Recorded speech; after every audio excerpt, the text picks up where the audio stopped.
Hallelujah. मुझे सुनने वाले हर एक को जल्द आने वाले यीशु मसीह के नाम में आप सभी को प्रेम भरा सलाम।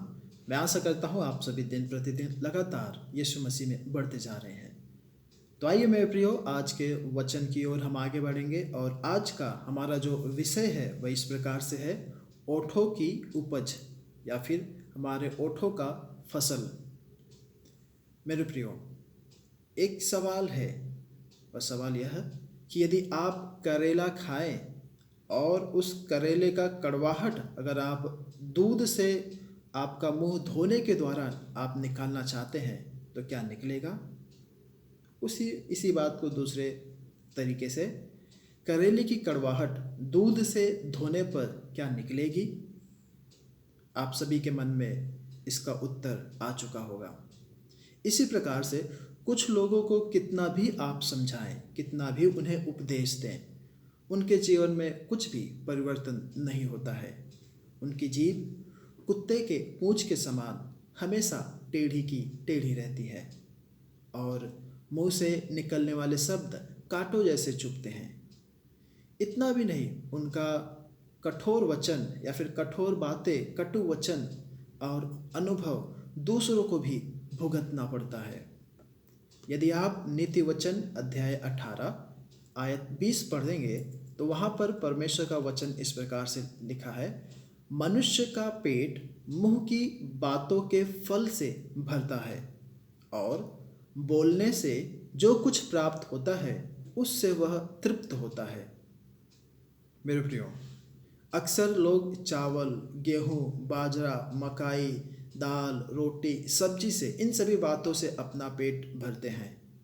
लेकिन यहाँ पर ज्ञानी सुलेमान, राजा सुलेमान इस प्रकार से कहते हैं कि मनुष्य के मुंह से निकलने वाले बातों के फल के द्वारा उसका पेट भरता है या फिर वह संतुष्ट होता है, तृप्त होता है। जिस प्रकार से उनकी बातें होंगी उसी प्रकार से उनका फल भी होगा।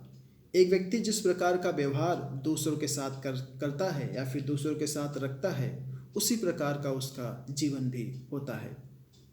मेरे प्रियो, आपने अपने मोहल्ले में हमेशा दूसरों की चुगली करने वाले या फिर दूसरों को लड़ाने वाले कई महिलाओं को देखा होगा, है ना? तो यहाँ पर भी एक महिला है और उसकी आदत, उसकी बातें सभी लोग जान गए और आपस में कानाफूसी होने लगी। वह यह कि चमेली बाई, है ना, कि चमेली बाई वह अच्छे स्वभाव की नहीं है और बहुत सारे लोग उससे मेलजोल रखना बंद कर दिए। लेकिन कुछ लोग उसके पास आते थे बहुत ही हमदर्दी लेकर कि वह दुखी होगी तो उसे मनाने आते थे, लेकिन वह महिला, वह स्त्री उसे भी नकार देती थी, उसे भी दुखित कर देती थी और उसके पास कोई भी नहीं आता था। मेरे प्रियो, इस प्रकार के बर्ताव ने उसको दूसरों से अलग कर दिया। यह उस महिला के लिए, उस चमेली बाई के लिए उसके ही पैरों पर कुल्हाड़ी मारने जैसा हुआ। उसने अपने बातों के द्वारा दूसरों के जीवन में कड़वाहट डाल दी, फूट डाल दी। अंत में क्या हुआ? स्वयं उसका ही जीवन कड़वाहट से भर गया। हमारी बातचीत तथा किसी भी बातों का बखान करने का ढंग दूसरों पर गंभीर प्रभाव डालता है।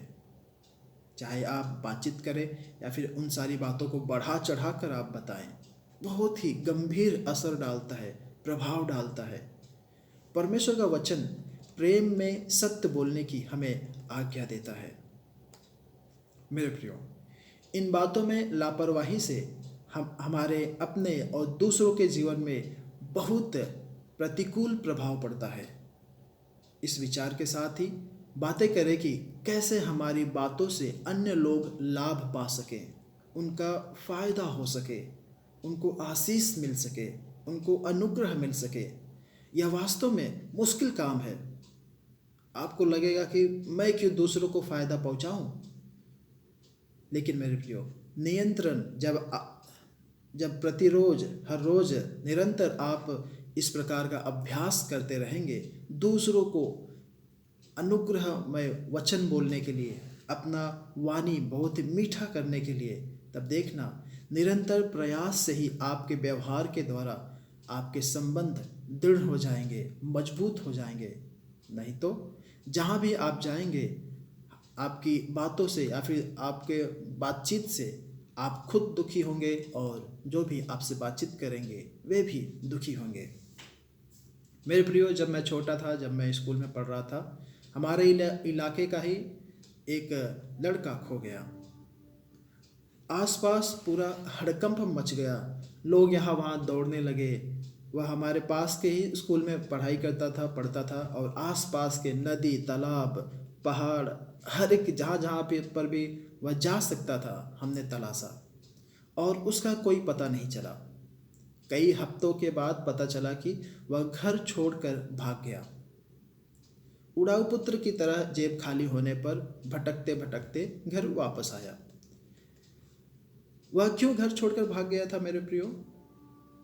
क्या पेट भर खाना नहीं मिलने के कारण, या स्कूल जाने में कुछ असुविधा हो रही थी उसे? ऐसा कुछ भी नहीं था। केवल पिता का प्रेम रहित व्यवहार और कठोर बातों के कारण उस व्यक्ति को ऐसा कदम उठाने का साहस हुआ। एक दिन हुआ यूं कि उसके पिता ने उसके दोस्तों के सामने उसके मन को ठेस पहुंचाने वाली बातें कही। अपने दोस्तों के बीच में अपमानित महसूस कर उसने उसी रात घर छोड़कर भाग गया।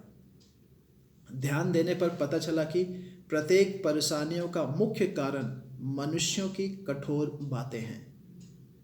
अक्सर घरों में झगड़ों की शुरुआत या अनावश्यक बातें, बेकार की बातें ही बोलने के कारण शुरू होती है। बिना कारण दूसरों से लड़ाई, झगड़ा, दुश्मनी, और कितने सारे लोग ऐसे लोग हैं जो किसी भी समय किसी का भी मजाक उड़ाते रहते हैं। घर में, पड़ोस में, दफ्तर में, चाय की दुकान में बेवजह झगड़ा शुरू करते रहते हैं। यहाँ तक कि कलीसियाओं में भी आप देख सकते हैं। मेरे प्रियो, उदाहरण के तौर पे मैं बता रहा हूँ, राजेंद्र और विजय, ये दो व्यक्ति बहुत ही अच्छे मित्र रहा करते थे। घंटों प्रेम से बातें करते। अगर एक दिन भी किसी का मुलाकात ना हो आपस में तो बहुत ही बेचैन हो जाते थे। लेकिन आज स्थिति बदल गई है। आज वह माहौल नहीं है। रास्ते में अगर राजेंद्र देख ले तो वह विजय उसका रास्ता मोड़ देता है, दूसरे रास्ते से निकल जाता है। एक कलीसिया में परमेश्वर के एक सेवक का तबादला होकर आए, और शुरू में आरंभ में तो उसने आदर के साथ सभी मिलते जुलते थे। उसने मिलने हमेशा लोग आते रहते थे उस व्यक्ति से, उस पासवान से। हुआ यूँ, धीरे धीरे स्थिति बदलती गई। जैसे चोर पुलिस से छिपता फिरता है, वैसे ही हाल है। बिल्कुल मजबूरी में ही विश्वासी वहाँ आते हैं। पासवान साहब ने विश्वासियों का कुछ छीन लिया? क्या किसी से मारपीट की? कुछ भी नहीं हुआ। फिर क्यों पासवान साहब से विश्वासी ऐसा बर्ताव कर रहे हैं? क्योंकि पासवान साहब ने विश्वासी के साथ उस रीति के संबंध नहीं है, या फिर उनकी यादें दर्द भरी हैं। कोई बंदूक नहीं चली वहाँ पर, कोई भी चाकूबाजी नहीं हुआ, कोई भी किसी प्रकार का उपद्रव नहीं हुआ।